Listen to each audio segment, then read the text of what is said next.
Welcome back, you all, to CHD 210, Educating Exceptional Children. This week, we're going to be discussing Chapter 5 in your textbook, which is entitled Preventing and Managing Challenging Behaviors.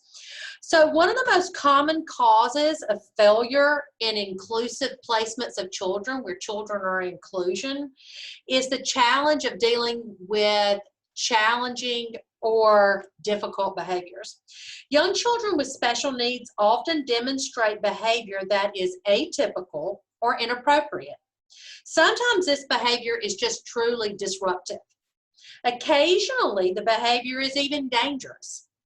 Early childhood educators must have some understanding of how such behaviors develop and which strategies and resources are available for preventing and managing them. So, what is a challenging behavior anyway?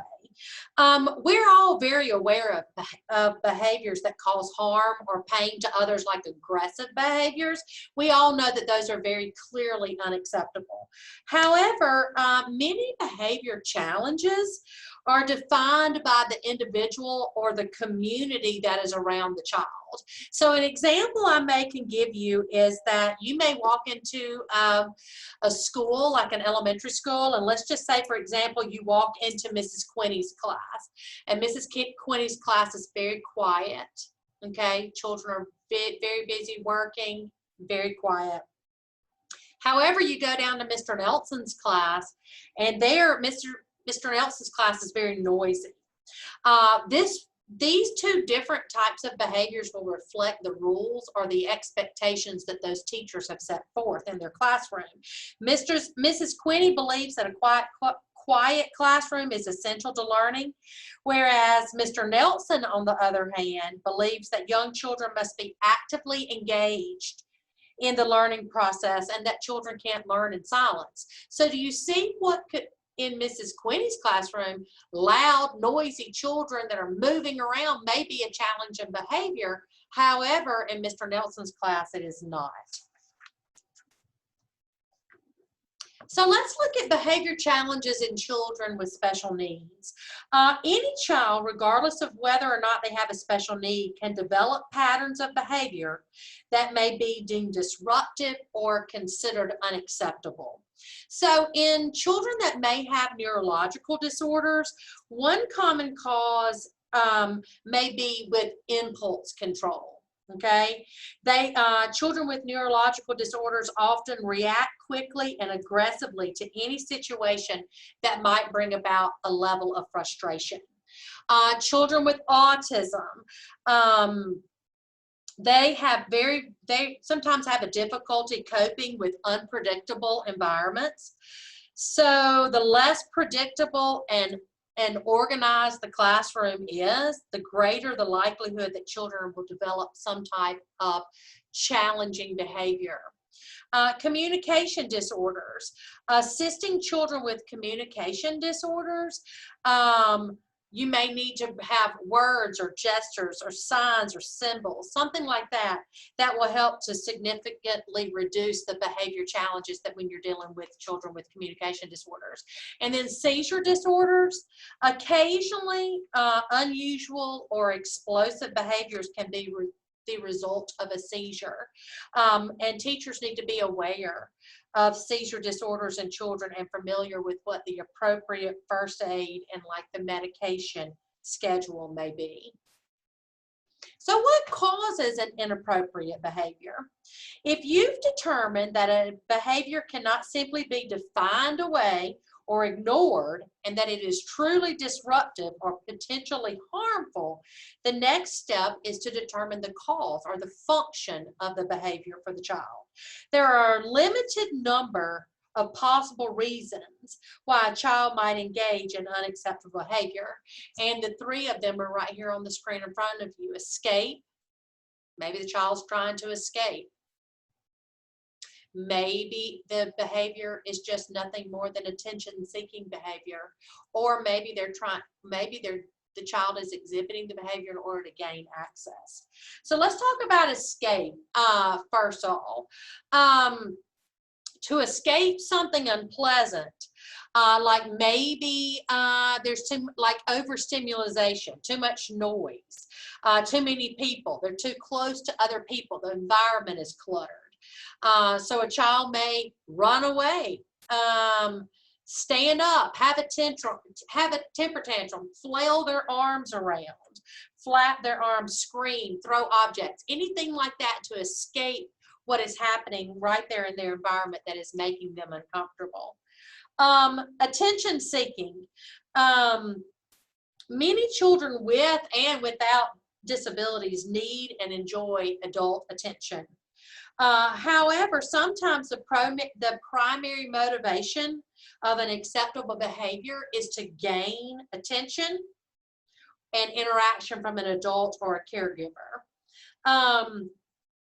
One thing we sometimes do is just ignore in that particular case. That might be our first way of trying to deal with that inappropriate behavior, as long as it's not some type of aggressive behavior, is to simply ignore it.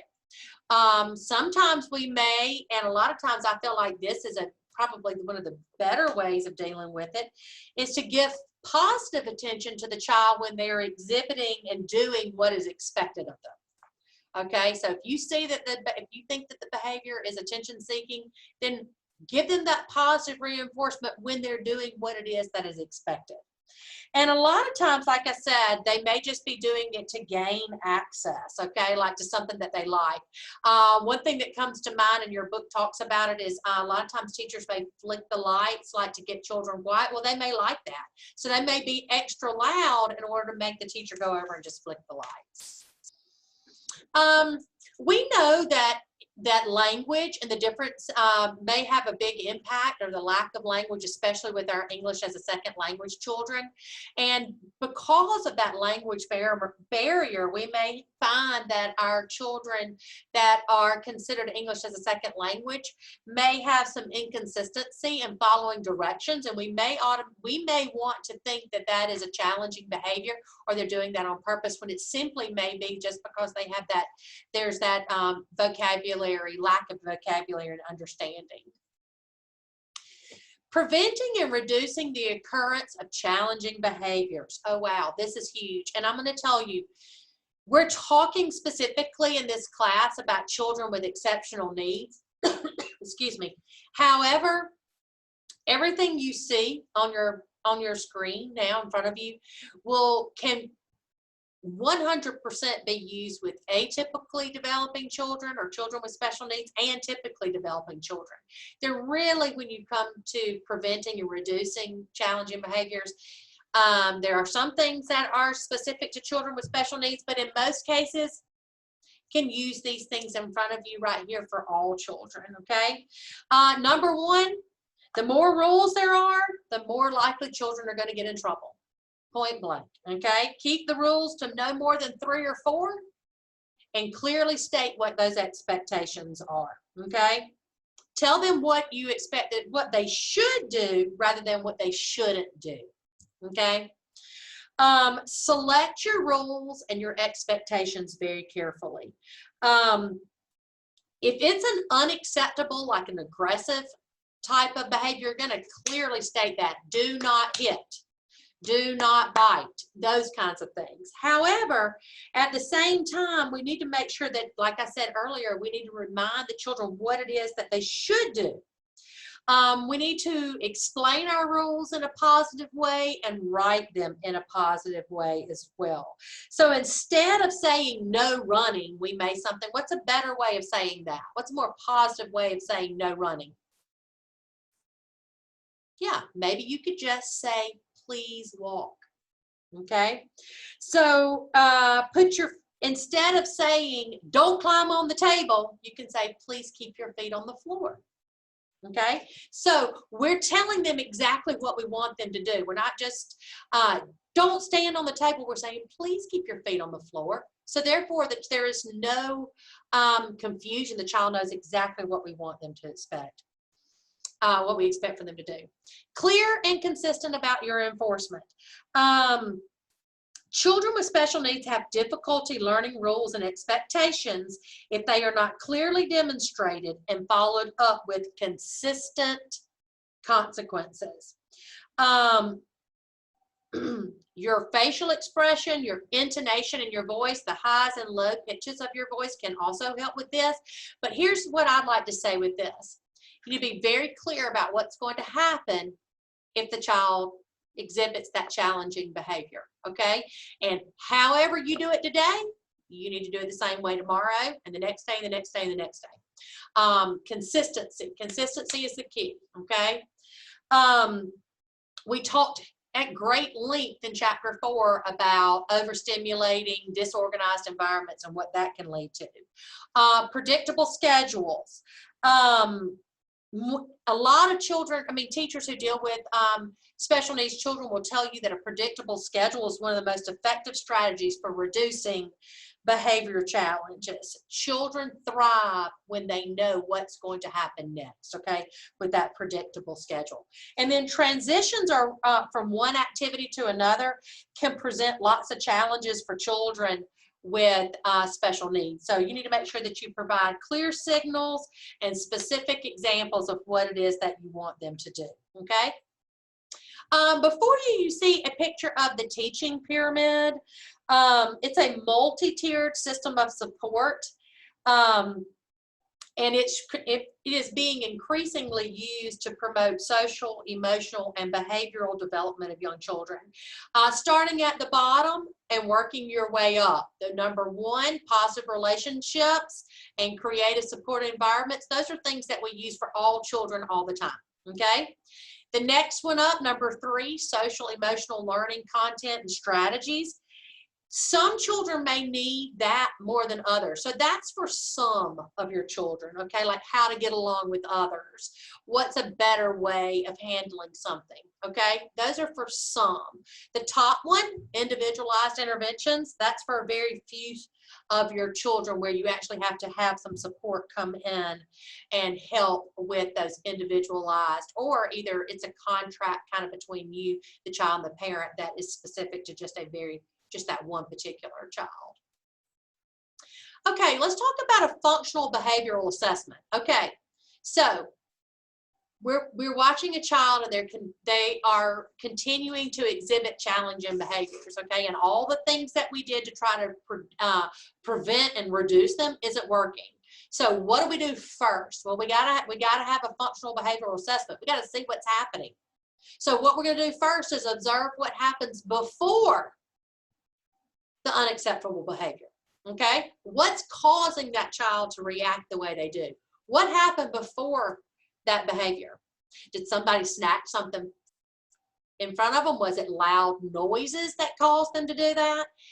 Then, after you can see what happens before, what happens immediately following the behavior is either going to strengthen it or weaken the behavior.